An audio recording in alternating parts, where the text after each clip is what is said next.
Welcome to the after sermon where we get to sit down with our communicator from the weekend. And this time it's Eric Parks. Hi. Welcome. Thank you. Nehemiah. Yes. I loved where you took the message today. Oh, thanks, man. But why don't you give our listeners, watchers, viewers, a bit of an update on where you went?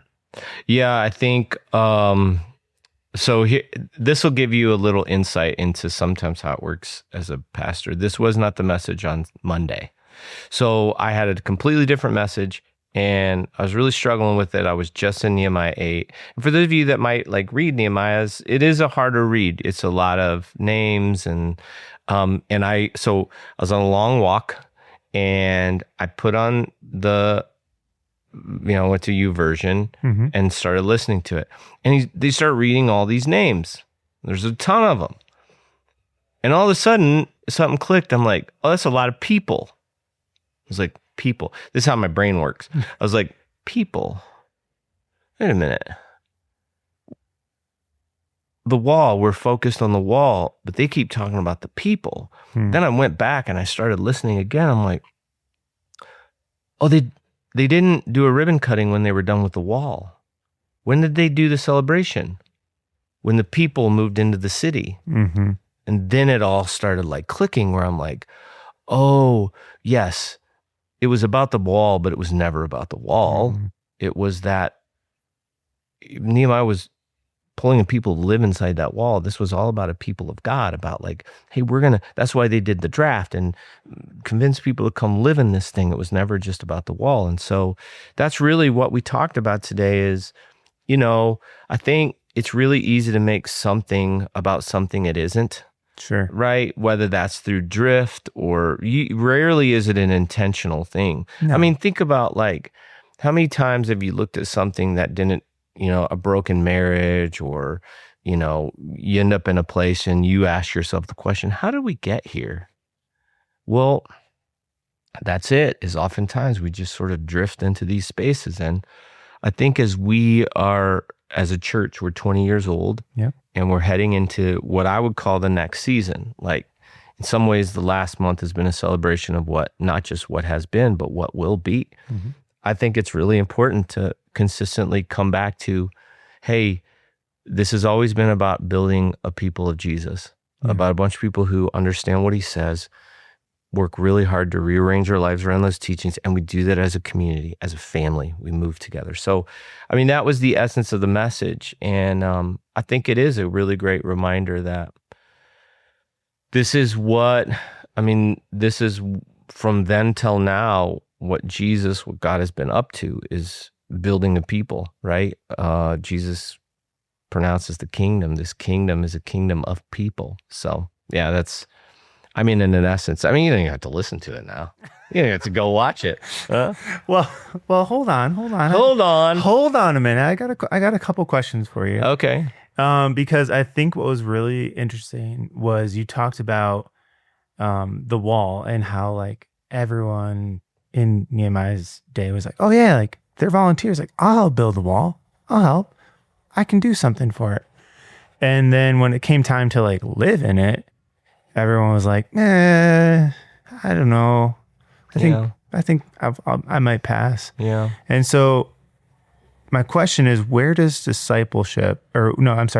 participation stop short of discipleship?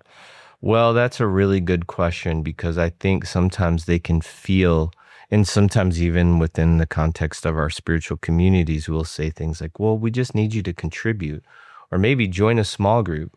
And all those things are really good. Yeah, they count. But they serve something deeper and greater. And that deeper and greater is the reason why we contribute and serve, the reason why we join a small group is so that we can be engaged inside of the people of God in ways we otherwise couldn't. This is when you look at the New Testament in Acts chapter 2, it is undeniable that this was a people-based movement. What happens in Acts is these people start that Pentecost happens and there's a group of people. Yeah. And then from there, this group of people start living life together and selling the things that they have and giving it to others.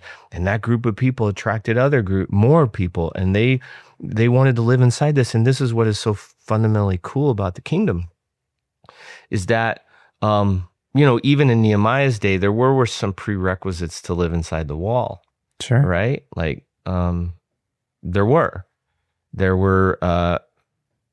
things that you had to, nationality, some things that had to be in place. Then Jesus establishes a brand new kingdom.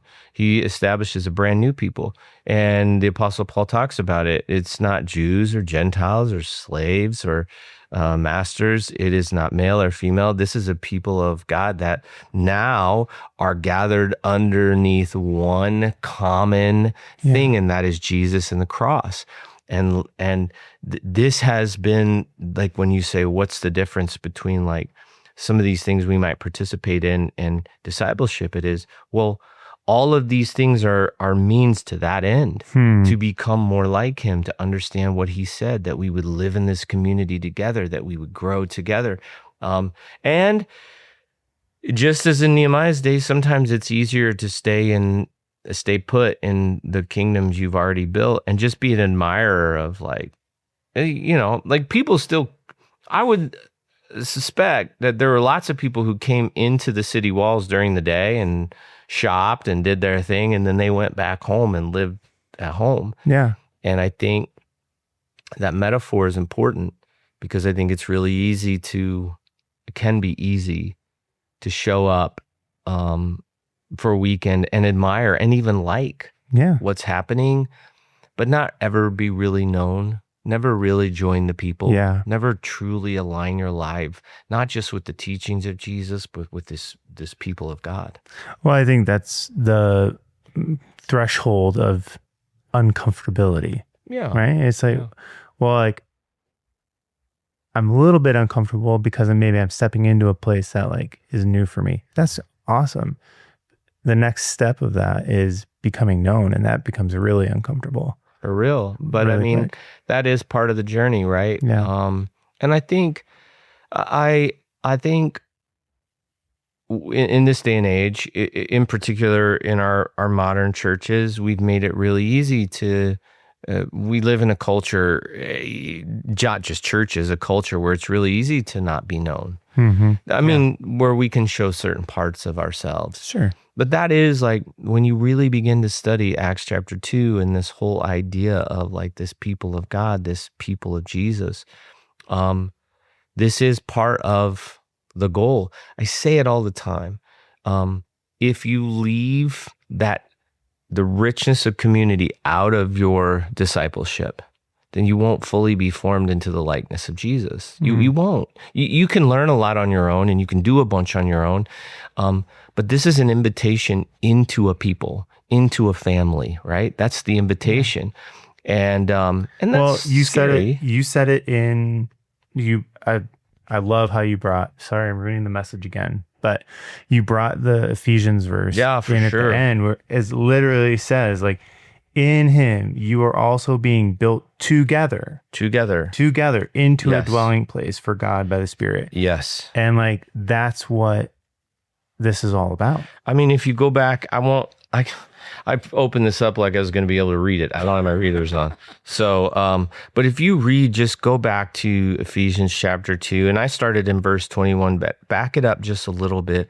And into verse 18, for through him we both have access in one Spirit to the Father. So then you are no longer strangers and aliens, but you're fellow citizens. Like, this whole language that he uses is all language that they would have understand as, like, it's a citizenship. It is a nation. It is a people. It is a gathering, and it's not a building or bricks. He says it. It's all built in and through Jesus. He is the foundation. He is the mortar, and so and we're part of that, right?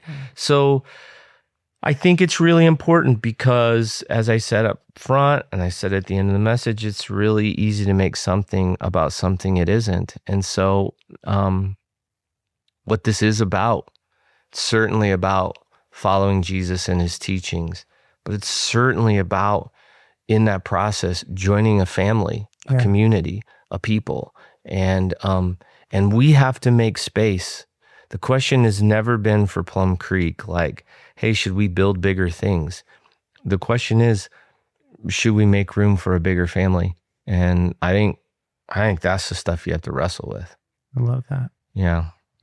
Thank you. Oh man. Appreciate you. Thank you. All right. Well, now that you don't have to listen to the message at all, So you can thank me later. I kid. Go to YouTube, watch the message that this entire conversation was based on. You can get this on your podcasting platforms, wherever those might be. Until next time, we'll see you.